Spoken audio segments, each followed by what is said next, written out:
Hello students, आज का जो हमारा टॉपिक है स्टैटिस्टिक्स का वो है चैप्टर 11 और आज हम अपना चैप्टर 11 जो है वो स्टार्ट करेंगे जिसका नाम है मेजर ऑफ डिस्पर्जन। स्टैटिस्टिक्स में इसको सबसे कॉम्प्लिकेटेड माना जाता है, बट आपको जैसा कि पता है कि कोरोना वायरस के चक्कर में क्लासेस जो है ऑनलाइन हो रही हैं, इसलिए सीबीएसई ने क्या किया है, कुछ टॉपिक्स को डिलीट कर दिया है इस चैप्टर में से। और जो बच्चों आपके जो टॉपिक्स जो डिलीट किए हैं वो टॉपिक है आपके लाइक रेंज को डिलीट कर दिया है, आपके क्वार्टाइल डेविएशन को डिलीट कर दिया है, आपकी मीन डेविएशन, इन तीन टॉपिक को क्या कर दिया है, डिलीट कर दिया है मेजर ऑफ डिस्पर्जन से। केवल जो हम पढ़ेंगे यहाँ पे वो हम स्टैंडर्ड डेविएशन के बारे में यहाँ पे बात करेंगे। वैसे तो ये तीनों टॉपिक मोस्ट इम्पोर्टेंट है आपके लिए। हम इन तीनों टॉपिक को करेंगे। फर्स्टली हम स्टैंडर्ड डेविएशन करेंगे, उसके बाद डेफिनेटली हम इनके ऊपर भी आपको वीडियो प्रोवाइड करेंगे, क्योंकि जो ये टॉपिक है ये आपके लिए, अगर अब सीबीएसई ने माना कि डिलीट कर दिया है इस टॉपिक को, बट ये आपके लिए इन अ फ्यूचर के लिए यूजफुल है। सीए फाउंडेशन में भी आता है, साथ के साथ आप बीकॉम करेंगे तो आपके बीकॉम में भी आएगा। रेंज कैसे निकालते हैं, क्वार्टाइल डेविएशन है वो बहुत ईजी है। क्वार्टाइल जो डेविएशन है, क्योंकि हमने क्वार्टाइल को निकालना सीखा है, quartile first, quartile second, quartile third, right. तो उसमें हम क्या करेंगे, क्वार्टाइल डेविएशन को बहुत आसानी से निकाल लेंगे। कुछ नहीं है, इजी टॉपिक है, कॉम्प्लिकेटेड हम खुद मान के चलते हैं इन चीजों को, लेकिन यहाँ पे हम केवल स्टैंडर्ड डेविएशन के बारे में पढ़ेंगे। एज आपके सिलेबस के अकॉर्डिंग हम चलते आ रहे हैं, तो पहले हम स्टैंडर्ड डेविएशन करेंगे। तो आइए आपके टॉपिक पे आते हैं, मेजर ऑफ डिस्पर्जन पे आते हैं। और मेजर ऑफ डिस्पर्जन में न्यूमेरिकल पोर्शन को करने से पहले, जैसे कि मैं हमेशा कॉन्सेप्ट के बारे में बताती हूँ कि हमें उस चीज का कॉन्सेप्ट क्लियर होना चाहिए कि वो एक्चुअल में चीज क्या है, राइट। तो मेजर ऑफ जो डिस्पर्जन है, इसमें डिस्पर्जन का मीनिंग क्या होता है, डिस्पर्जन होता क्या है, हमें ये पता होना चाहिए। तो देखिए, it is the state of getting dispersed और spread. The statical dispersion mean the extent to which a numerical data is likely to vary about an average value. It helps to understand the distribution of a data. मैं आपको अगर simple way में बताऊं तो dispersion का मतलब होता है स्कैटरनेस among the data which we have available.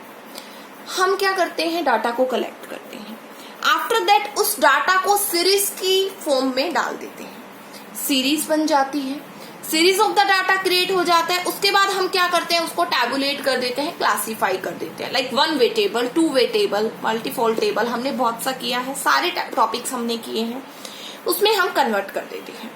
लेकिन क्या होता है कि कई बार जो डाटा है, उन डाटा में जो वैल्यू है, उन वैल्यू के बीच में क्या होता है, बहुत ज्यादा डिफरेंस होता है। तो उस डिफरेंस को फाइंड आउट किया जाता है डिस्पर्जन के थ्रू, कि उन डाटा में कितनी स्प्रेडनेस है, उस स्प्रेडनेस को फाइंड आउट किया जाता है डिस्पर्जन के थ्रू। एक तो कॉन्सेप्ट है आपका ये। सेकेंड कॉन्सेप्ट ये है कि हमने मेजर ऑफ सेंट्रल टेंडेंसी में मीन मीडियन मोड पढ़ा, राइट। उस मीन मीडियन मोड में हमने ये पढ़ा कि जो मीन होता है, मीन लाइक आप कह सकते हो कि एवरेज वैल्यू, वो एवरेज वैल्यू क्या करती है, जितने भी आइटम्स होते हैं उन आइटम्स को रिप्रेजेंट करने का काम करती है। ऐसा हम बोलते हैं कि जो एवरेज वैल्यू है, जो मीन वैल्यू है, वो जितने भी सीरीज में आइटम है उन आइटम को रिप्रेजेंट करने का काम करती है मीन वैल्यू, राइट। ऐसा हम बोल देते हैं। बट क्या series of the item mean value के इक्विवेलेंट होते हैं? नहीं होते। ये कोई जरूरी नहीं है कि इक्विवेलेंट हो। ये मैंने आपको पहले भी बताया था कि मीन जो एवरेज वैल्यू है वो हमें कभी भी एक्चुअलिटी के बारे में नहीं बताता, राइट। और एक्सट्रीम वैल्यू जो होती है उसको बहुत कम वैल्यू करके दिखा देता है, जो कि हम लिमिटेशन में पढ़ चुके हैं। तो एवरेज जो वैल्यू आई और जो सीरीज ऑफ द डाटा, जो आइटम्स, जो वैल्यू आपको गिवन है, उनके बीच में डिफरेंस कितना है, वो सब डिस्पर्जन के थ्रू बताया जाता है कि एक्चुअलिटी क्या थी और एवरेज हमें क्या बता रहा है। वो चीज हम डिस्पर्जन के थ्रू गैप करते हैं। तो with the help of the disperser, we will know about how the value of a series disperse means vary to each other or from the value of mean. कि जो actual में mean की value आई है, उस mean value से जो series of the data given है उनमें कितना डिफरेंस है, वो हम डिस्पर्जन के थ्रू फाइंड आउट कर सकते हैं, राइट। आपको मैं एग्जाम्पल के थ्रू बताती हूँ कैसे। देखिए, data relate to wages paid to the 5 workers in 3 factories A, B and C। मैंने 3 फैक्ट्री का डाटा लिया। उस 3 फैक्ट्री में जो मैंने डाटा लिया है वो डाटा लिया है मैंने कि 5 वर्कर्स हैं और उन 5 वर्कर्स को वेजेस प्रोवाइड करे जा रहे हैं। वेजेस उनके काम करने की मजदूरी प्रोवाइड की जा रही है। फैक्ट्री A में तो 5 वर्कर को 400 400 400 मिलता है। फैक्ट्री B में 350 मिलता है एक को, दूसरे को 380 मिलता है, फिर 400 भी मिलता है, किसी को 420 मिलता है, 450 मिलता है। फैक्ट्री C में किसी को 50 मिलता है, किसी को 75 मिलता है, किसी को 400, किसी को 725, किसी को 750। मे भी हो सकता है फैक्ट्री में जो प्रोडक्शन हो रहा है, तीनों फैक्ट्री में डिफरेंट टाइप का प्रोडक्शन हो रहा है और काम जो है काम के हिसाब से वेजेस मिल रहा है, राइट। बट जब मैंने इन तीनों फैक्ट्री का मीन निकाला तो मीन और मीडियन की वैल्यू सेम आई, 400 आई। अब मीन जो है वो तो एवरेज है। अब 400 के बेसिस पे तो मैंने ये समझा कि जो वेजेस है वो सभी को 400 मिल रहा है। बट क्या ये सही बात है? क्या 400 सभी को मिल रहा है? चलो मैं फैक्ट्री A की बात करती हूँ तो यस 400 मिल रहा है सभी को, तो यहाँ पे तो कोई भी वेरिएशन नहीं है, तो यहाँ पे हमें डिस्पर्जन निकालने की जरूरत नहीं है। बट अगर मैं फैक्ट्री B की बात करूं तो 400 एवरेज आ रहा था, मतलब 350 वाले का भी मैं 400 बता रही हूँ, तो ये बात तो गलत है। और अगर मैं फैक्ट्री C की बात करूं तो 50 जिसको वेजेस मिल रहा है उसका भी हम 400 बता रहे हैं, तो ये तो बहुत डिफरेंस हो गया। तो ये डिफरेंस बताया जाता है, ये वेरिएशन बताया जाता है, ये चेंजमेंट जो बताया जाता है, ये स्प्रेडनेस बताई जाती है डिस्पर्जन के थ्रू। अब आप वैसे भी सीरीज ऑफ द आइटम, एक तो ये था, दूसरा मैंने बताया कि जो भी सीरीज ऑफ द आइटम में उनमें कितना डिफरेंस है, वेरिएशन कितना है। अब फैक्ट्री C में एक को 50 मिल रहे हैं लोवेस्ट जो वेज है और एक हाईएस्ट 750 मिल रहा है, तो आप देख सकते हैं 700 का डिफरेंस है। That's tell us about the dispersion. ये हमें डिस्पर्जन बताता है। आई होप आपको डिस्पर्जन का जो कॉन्सेप्ट है बहुत अच्छे से क्लियर हुआ होगा। So in order to get a comprehensive picture of the series we should study the dispersion. अगर हमें एक्चुअलिटी पता करनी है कि जो भी हमने डाटा कलेक्ट किया उसको हमने सीरीज की फॉर्म में डाला रहा डाटा को, और हम एक कॉम्प्रिहेंसिव नॉलेज जानना चाहते हैं हम डाटा के बारे में, तो हमें डिस्पर्जन को पढ़ना चाहिए। Dispersion is a measure of the variation of the item. Of coarse dispersion जो है वो हमें आइटम्स के में वेरिएशन कितना है उनके मेजर्स के बारे में बताता है कि जो सीरीज ऑफ द आइटम है उनमें कितना डिफरेंस है, कितनी स्कैटरनेस है, उसके लिए हम किस मेजर का यूज करें, वो चीज हमें डिस्पर्जन के थ्रू बताई जाती है। तो ये था बच्चों आपका डिस्पर्जन का कॉन्सेप्ट एक्चुअल में होता क्या है। अब मैं आपको बताऊंगी type of measure of dispersion. जब हम डिस्पर्जन को मेजर करते हैं तो जो टाइप है वो हम पढ़ेंगे। डिस्पर्जन को हम 2 तरीकों से मेजर कर सकते हैं, एक आपका एब्सोल्यूट है, एक आपका रिलेटिव मेजर। एब्सोल्यूट मेजर क्या होता है? When the dispersion of the series is expressed in terms of the original unit, जिस वे में डाटा को कलेक्ट किया सेम वे में आपने उसको प्रेजेंट कर दिया, मतलब वो एब्सोल्यूट वैल्यू है। Absolute measure never tell us about the relation between the 2 items of the data. Absolute measure हमें कभी भी जो भी सीरीज ऑफ द आइटम है उनमें 2 वैल्यू के बीच में रिलेशन नहीं बताता, कभी भी नहीं बताता, वो एब्सोल्यूट मेजर होता है।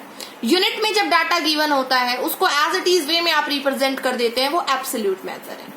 लाइक कोई भी चीज है केजी में है, मीटर में है, रुपए में है, ईयर में है, मतलब दैट्स द एब्सोल्यूट मेजर। अगर बात करूंगी मैं स्टैंडर्ड डेविएशन की, that comes under the absolute major. अगर बात करती हूँ मैं रेंज वैल्यू की, that comes under the absolute major, क्योंकि वहां पे कोई रिलेशन नहीं बताया जा रहा, तो वो है एब्सोल्यूट मेजर जहां पे कोई रिलेशन नहीं बताया जाता और जो वैल्यू होती है वो यूनिट में रिप्रेजेंट होती है, पूरी फॉर्म में रिप्रेजेंट होती है, वो होता है absolute measure. I hope it's be clear. After that आता है रिलेटिव मेजर। रिलेटिव जैसे वर्ड से ही पता चल रहा है आपको, relative, related to the relation, जहां पे रिलेशन बताया जाता है सीरीज ऑफ द आइटम के बीच, वो होता है relative measure. Absolute measure feel to measure the comparison between the 2 series. Absolute जो मेजर होता है वो 2 सीरीज के बीच में रिलेशन नहीं बता पाता है, बट रिलेटिव मेजर हमें बता देता है कि किस टाइप का रिलेशन है। So for knowing about the relation between the 2 series of the item, so we will use the relative measure.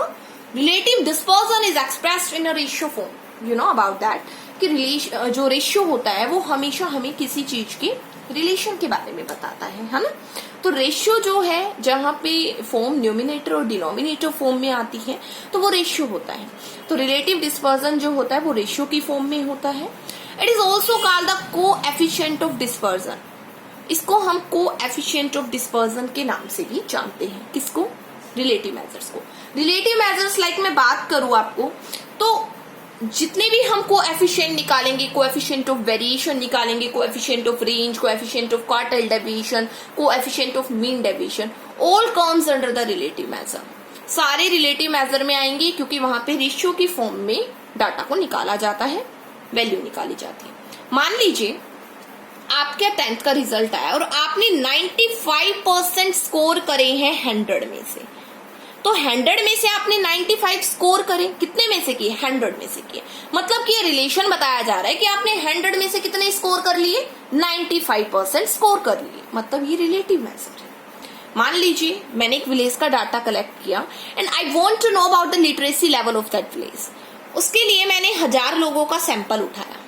अब उन 1000 लोगों में से जो था उसमें से 600 लोग ग्रेजुएट थे, 300 जो लोग थे वो मान लीजिए +2 थे और 100 लोग थे वो इलिटरेट थे। तो मैंने लिटरेसी और इलिटरेसी लेवल का डाटा उठा लिया। जैसे ग्रेजुएट और +2 तो लिटरेसी में आ गया, लिटरेट है वो तो 900 1000 में से है ना, 1000 का डाटा लिया और उस 1000 में से 900 जो लोग हैं वो क्या है? लिटरेट है। और 100 जो लोग हैं वो क्या है? इलिटरेट है, right. So it's a relation which tell us about the relative measure, जो रिलेटिव मेजर के थ्रू बताया जा रहा है। सो हमेशा याद रखना कोई भी चीज है उसको हम परसेंटेज की फॉर्म में प्रेजेंट करते हैं, प्रोपोर्शन की फॉर्म में प्रेजेंट करते हैं, रेशियो की फॉर्म में प्रेजेंट करते हैं, तो वो हमेशा रिलेटिव मेजर में आता है। हम स्टैंडर्ड डेविएशन निकालेंगे, रेंज निकालेंगे, क्वार्टाइल डेविएशन निकालेंगे, that all comes under the absolute major. But हम उनका कोएफिशिएंट निकालेंगे, that comes under the relative major. तो ये था आपका कि मेजर जो है टाइप्स डिस्पर्जन के वो 2 टाइप से निकल के आते हैं। आई होप आपको क्लियर हुआ होगा। तो ये था आज का हमारा वीडियो। आई होप आपको समझ में आया होगा। चैनल को लाइक करिए, सब्सक्राइब करना मत भूलिए। अगर आप सब्सक्राइब करेंगे तो आपके पास वीडियो रोज की रोज आती रहेंगी और आप स्टैटिस्टिक्स के हर चैप्टर की वीडियो को गेट करते रहेंगे। आई होप आपको ये सारी चीजें समझ में आई होंगी अच्छे से। अगर फिर भी आपको कोई डाउट है तो आप कमेंट बॉक्स में डाल सकते हैं, आपको बिल्कुल उसका आंसर प्रोवाइड करवाया जाएगा। Thank you.